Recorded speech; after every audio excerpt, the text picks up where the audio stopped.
Ya, jadi kita sekarang itu dari kelompok berapa? 3. Ya, jadi kita itu di sini mau ke Ragunan nih, mau jalan-jalan. Ya. Nah, kita itu mau mengeksplor Ragunan. Kita mau mencari hewan-hewan apa aja sih yang terlibat dalam rantai makanan. Ayo kita eksplor. Nah, sebelum kita melanjutkan perjalanan, ada baiknya kita mengetahui apa sih sebenarnya rantai makanan itu. Rantai makanan adalah jalur perpindahan atau transfer energi dari satu tingkat trofik ke tingkat trofik berikutnya melalui peristiwa makan dan dimakan. Berdasarkan produsennya, rantai makanan dibagi menjadi dua, yaitu rantai makanan perumput dan rantai makanan detritus. Rantai makanan perumput dimulai dari tumbuhan hijau, sedangkan rantai makanan detritus dimulai dari serpian organisme yang sudah mati. Setelah teman-teman tahu apa itu rantai makanan, sekarang kami mau ngasih tahu komponen-komponen apa aja penyusun dari rantai makanan tersebut dan contoh dari salah satu rantai makanan yang telah kita amati. Komponen yang pertama adalah produsen. Produsen terdiri dari tumbuhan hijau yang dapat menghasilkan makanannya sendiri atau autotrof. Untuk menghasilkan makanannya sendiri ini, tumbuhan membutuhkan zat hara dari dalam tanah, air, CO2, dan sinar matahari.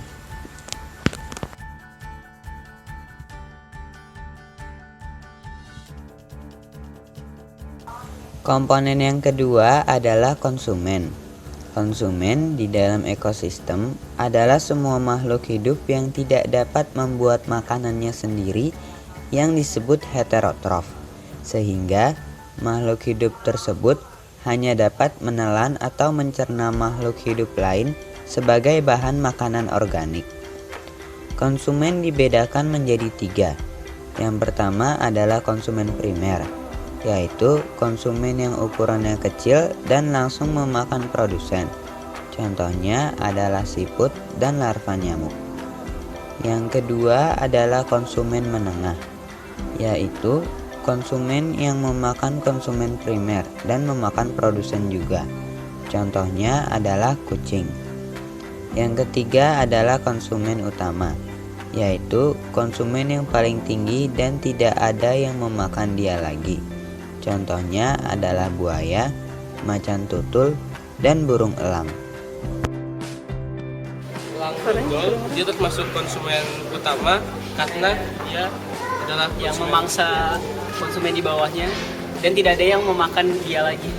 Dekomposer adalah organisme atau makhluk hidup yang memecah atau mengurai makhluk hidup mati atau yang telah membusuk dan menjadikan proses alami pembusukan.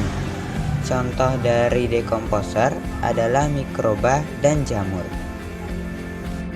Setelah mengenal komponen dalam rantai makanan, sekarang kita masuk ke contoh dari rantai makanan, yaitu contoh dari rantai makanan perumput.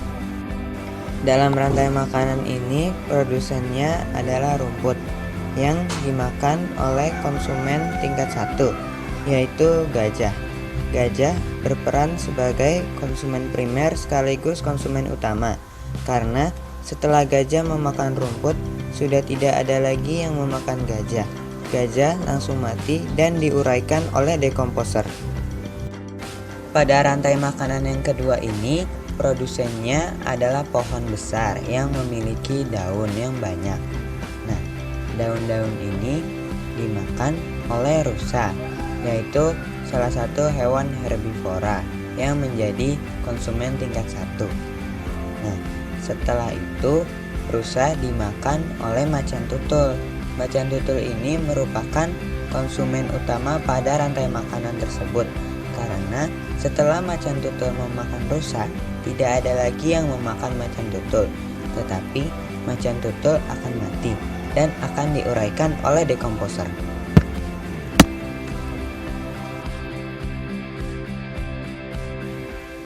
Sekarang kita masuk ke rantai makanan yang ketiga.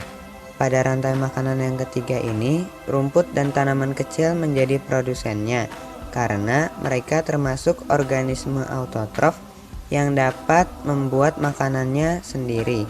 dibantu oleh sinar matahari. Konsumen primer pada rantai makanan ini adalah kelinci, karena kelinci merupakan hewan herbivora dan organisme heterotrof yang mendapatkan bahan organik dari hasil dia memakan produsen, yaitu rerumputan dan tanaman-tanaman kecil. Konsumen sekunder atau konsumen tingkat 2-nya adalah ular. Ular merupakan hewan karnivora. Pada rantai makanan ini, ular mendapatkan makanan dengan cara memangsa seekor kelinci.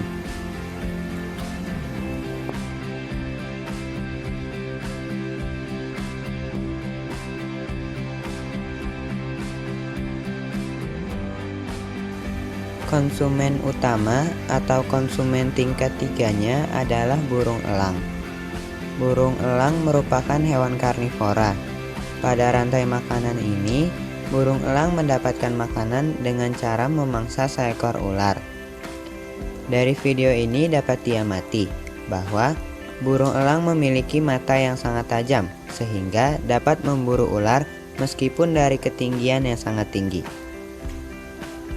Setelah burung elang mendapatkan mangsanya, maka dia akan memakannya di sarang.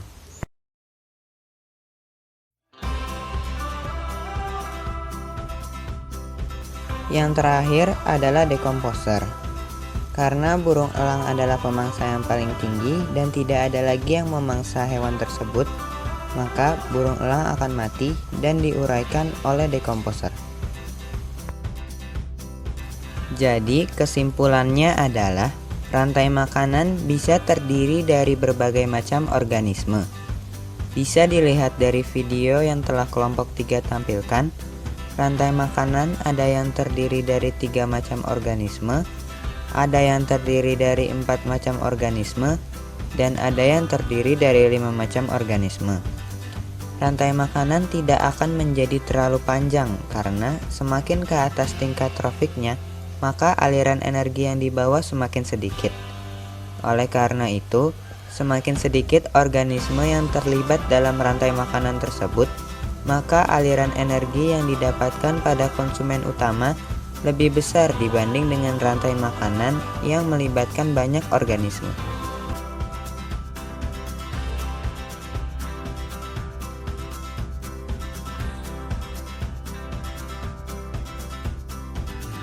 Kita lagi istirahat sebentar. Kita lagi istirahat. Sekarang kita lagi istirahat. Iya. Apa ya? Ini dah. Susah ih. Ya itu termasuk dari apa tadi? lupa. Jadi kita sekarang itu dari kelompok berapa kita? Tiga.